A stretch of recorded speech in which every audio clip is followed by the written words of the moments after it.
Welcome back, everybody. Our first guest tonight is an Emmy-nominated actor, director, writer, and producer you know from The Studio, The Fabelmans, Superbad, and Knocked Up. He is the executive producer and star of the Apple TV Plus series Platonic.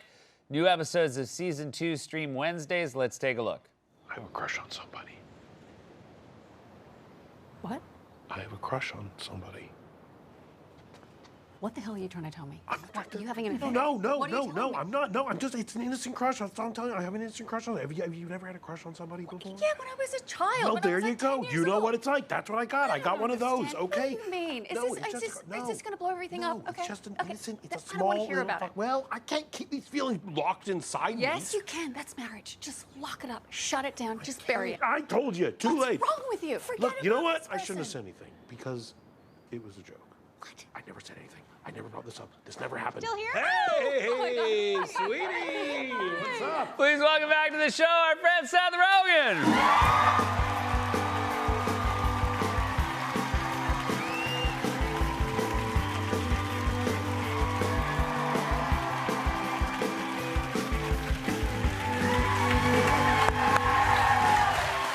Congratulations on the second season of Platonic. Thank you. You got a second season of The Studio. Yeah. 23 Emmy nominations. It's all very lovely. Yeah. Very rare. Very rare. It's very, it's nice when I have a guest out who has one thing that's going well, and have two on Apple, no less. I know, on Apple. It's amazing that the biggest corporation in the history of the world has invested in me in I any know. capacity. It doesn't seem like a fit. No, it doesn't. And I agree. And even working with them, I was like, I can't imagine that our brand of humor, I guess, is going to fly with these people. I mean, like, I remember reading the scripts for Platonic, and there's literally a scene in the first season where we're snorting cocaine and ketamine off of an iPhone. And I remember thinking, like, I don't know if Apple's going to be cool with this. But Apple let it happen. They let it happen. And I'm not saying you should snort cocaine off of an iPhone. I'm just saying it is technically the perfect cocaine snorting surface. I'm glad they let that happen, because I will say every now and then there's an Apple show where there's a real high-tech bad guy who's got a flip phone, and I'm like, all Exactly, right. yeah. They don't like murderers to have iPhones. Yeah. Yeah, they don't like that. They don't like it if you damage them either. There's some weird stuff. I will say they've told us a little bit about themselves. They're like, no, we're good with that ketamine scene. Oh, we're okay with ketamine, but you just can't smoke cigarettes on an Apple TV Plus show. Yeah. You can snort cocaine, but no cigarettes. That's what an interesting time we live in. Comedically, I'll take it. Your show is called Platonic. It's about Yes. a platonic friendship. Yes. And yet, I imagine people still have this expectation that at some point you guys will get together. People are very fixated on this idea that we will one day get together. Yeah, and I get why, honestly. Like, we grew up with a show called Friends, and they all each other. Yeah. Like, they all, Yeah. every friend, every other Yeah, friend. there was no. There was no one went on. No one went on. Yeah. No friend will go on. That was the original title. Exactly. Yeah. Friends. Marcel got. I would assume. I would assume. A lot of They the Marcel didn't show stuff it. happened Yes, off a lot camera, but yeah. I would pay to see the Marcel spinoff show where you see him. Yeah. But I probably could see that online somewhere. Yeah, But yeah. Anyway, I worked with that monkey once. And Did you really work with Marcel? I worked with Marcel the monkey, and I saw him, and I was like, oh my God, it's Marcel. And they were like, don't with him or he'll rip your nose off. Oh, wow. And I was like, oh, he's really dangerous, Marcel. Yeah. But yeah, anyway, I get why people think we're going to have sex because of the precedent that Friends set. Yeah, Friends ruined it for everybody. They ruined it for everybody. You guys are college friends in the show. Yes, and we are. who reconnect. Yes. And I think a lot is written about the fact that it's very hard to make friends as adults. Like, Yeah. oftentimes we fall back on our old friendships. Yes, I have a lot of old friendships, and I mean, I assume I don't have children, and it seems like if you're an adult, that's where a lot of your friends come from. 100%. is the parents of your kids' friends, basically. That's all the new business is that. Yeah. Yes, and I'll be out with my friends, and some guy will come over and shake my friend's hand and be like, hey, how's it going? And then that person will walk away, and my friend will be like, oh, I hate that guy. And I'll be like, oh, you seem pretty friendly. And it's like, oh, our kids are friends. It's a nightmare. But I don't have kids. So what's nice is actually in my middle age, as I meet other middle-aged people without kids, you're like, we should hang out. Yeah. because we could do actually fun stuff with each other and not have kids around, and it'll be great. And so, yeah, whenever I meet another middle-aged person without kids, I'm like, let's go get some drinks sometime. Yeah, and not just to like kill time while our kids are like exactly, yeah. on a climbing wall. And then we'll decide what we want to do while we're at the restaurant. Yeah. This is a show about sort of midlife crisis. Yes. Is that something? I mean, are people responding to that piece of it? Yes, I find a lot of people coming up to me who are in the midst of a midlife crisis wanting to sympathize with me in some way. That seems unfortunate. It's very sad. It's incredibly sad.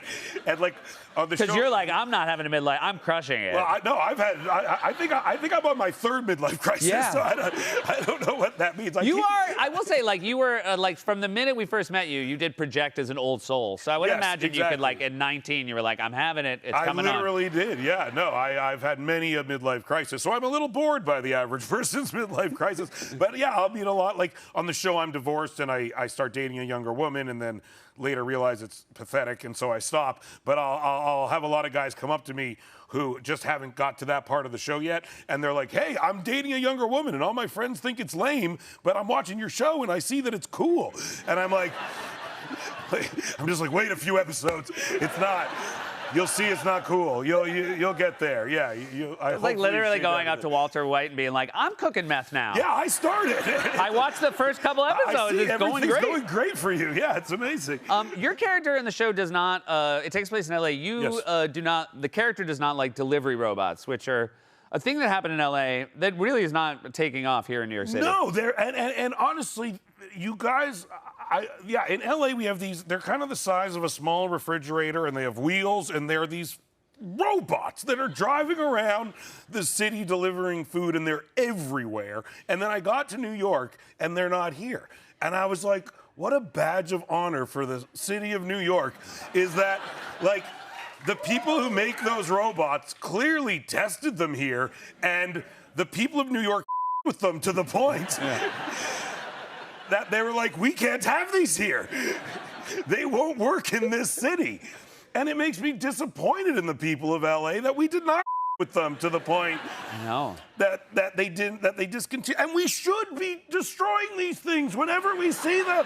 They're robots who are literally taking our livelihood away from us. We should be destroying them. And I don't know, do you guys have Waymos here yet? Those self-driving cars? I've seen them in other cities. I haven't seen one here yet. If they come here, with them. Don't stand in front of them. They won't hit you. Just stand there for hours. So the Waymo people are like, we can't have these in this city. Yeah. It won't work anymore. And if they do hit you, that's even better, kind of. Thank you for putting that. Legally, we need you to say kind of. Kind of. I won't say definitively. Yeah, but kind of. But I'd say if your goal your goal is to not have Waymos, a Waymo hitting you is a pretty good argument to not have There Waymo. just might be a cost, like a physical cost. But you're taking a hit for the team. Yeah, for humanity. The team being humanity. The team being humanity. I got a lot of questions about the studio. We'll be back with more Seth after this. We're back with Seth Rogen. We mentioned the studio. Have you been surprised? I mean, obviously, it is a show that's sort of mocking the entertainment industry, but it's also obviously being embraced by the entertainment industry. Has that thrown you for a loop? A little bit, but not shockingly, the entertainment industry has a tremendous ego. Yeah. And anything that references themselves in any way is usually met with great acclaim. But I think we also, we went through painstaking lengths to, like, really have the show be as accurate as possible. And what's funny is people who aren't in the entertainment industry tend to watch the show and be like, wow, you guys really have created an insane, exaggerated look at the entertainment industry. And if you are in the entertainment industry, people are saying, wow, you've created an 100% accurate look at the entertainment industry. And so it's nice that people appreciate that. But the entertainment industry is a lot more like our show than I think people would like to believe. Yeah. You, one of the inspirations of the show, you were 16 years old when you were working on Freaks and Geeks as a writer, which is insane, and a cast member. Yeah. Judd Apatow invited you to listen to a Notes call. Yeah, it was NBC, this very network, and he invited me to listen to like the NBC Notes call on one of the episodes, and it was. But before I remember he put them on speakerphone, he was like, "I'm going to let you listen to this, and just know these people on the other end of this phone are 100% panicked that they're going to lose their job 100% of the time. They have no other motivation than panic and fear of being fired. So everything they tell us is born out of that. And even at the time, I remember being like, wow, I feel bad for these people a little bit, but that's also very funny that they're in a full-blown panic attack like all day, every day over jokes on a television show that literally aired 8 p.m. on a Saturday night, and we were losing the cops. And so it's remarkable that they cared so much. But there was these real arguments over what you would think were You were on incidental 8 jokes. p.m. on Saturday night. Yeah, wow, it was not that's a good not time. a good time And slot. shockingly, it was canceled after one season. Your show is known for oneers. You've, I feel Yeah. like, helped educate people as to what the oneers are, a one-take shot. It's very fascinating that your show came out at the same time as Adolescence. Yes. Which is a show that every episode is oneer. Yeah, it was really funny being constantly in the same conversation as Adolescence when people were talking about the styles of our show. It was great for me. I don't think the Adolescence people were as happy about it as we were. I don't Tonally imagine. very different shows. Yeah, we had Bryan Cranston on ecstasy floating away in a gondola at the Venetian, and their show would have been better if it had that. If I'm being honest. Was there a hardest continuous shot to get right that you guys did this year? Yeah, there's one whole episode called The Oneer, which is all about us trying, like a movie trying to capture a long continuous take, and the episode itself is a long continuous take. And the joke in the episode is that the sun is setting, and in real life, as we were shooting the episode, the sun was setting, which was very stressful. And there's a joke at the end where I've ordered a coffee early in the episode, and as I'm running to my car to leave the set, a PA tries to hand me the coffee, and I run into it, and it like explodes all over my face. And for some reason, every time we got to that exact moment, the camera fritzed out and stopped filming properly, and so we would have to do it again. And then I would change my clothes, and I would have this coffee explode in my face, and I'd be running the car, and I would hear cut, and we'd have to do it again. And then we start running out of dry clothes, because we're like, it can't happen that many times. And then I'm like, it just keeps happening. And there's a moment where, as a person who's not particularly in tune with how to deal with his emotions, I wanted to lose my mind and scream at someone, and that's when you're hit with the unfortunate revelation that you're in charge of everything, and you can't yell at anyone but yourself because you've decided to do all this. So you just have to suck it up and keep going. And in the actual episode, it's much darker. The joke is we're trying to beat the sunset, and it's much darker than we wanted it to be. And I remember performing the scene thinking, like, we didn't do this. Like, it's too dark. It's not going to work. And then in the episode, it happened to work perfectly. So, It really did. It's yeah, incredible. It worked very well. And that's the second episode. And if anybody is looking to get into the studio, it's really something to see. Yeah, I think it's fun. And very stressful. My very good friend, who's also your very good friend, Ike Barinholtz is in the show. Yeah. And you have just written a perfect part for him. I was so happy that he got nominated for his work as Sal. Me too. Sal Saperstein. Yeah, he's so good. So good. He's amazing. Yeah, I've known Ike for quite a while Yeah. as well, and worked with him as an actor over the years. And yeah, I mean, he's so smart and funny and sharp, and he always is playing like sort of a dimwit, I think, Yeah. ultimately. So it was nice to give him a role that was at least closer to what he's actually like. He is a very smart person who is also very believably dumb. Exactly. Yes. Which, that's a good needle to thread. Yeah, ultimately. it's very nice that you Yeah. brought him into the light so that people can see that he does other things. Yeah, he like won Jeopardy for God's sakes. I know. Yeah, he's very smart. Celebrity Jeopardy. Oh, yeah, sure. Yeah, I mean. He did okay on He Normal did, and also Person he did, Jeopardy. yeah, give him a hard pretty time. He good did okay. On regular Jeopardy. Congratulations on everything. It's so great to have you back, Seth. Hey, Thank great you to so be much. here. Thank you so much. Seth Rogen, everybody. New episodes of Platonic stream Wednesdays on Apple TV+. We'll be right back with Mina Kimes.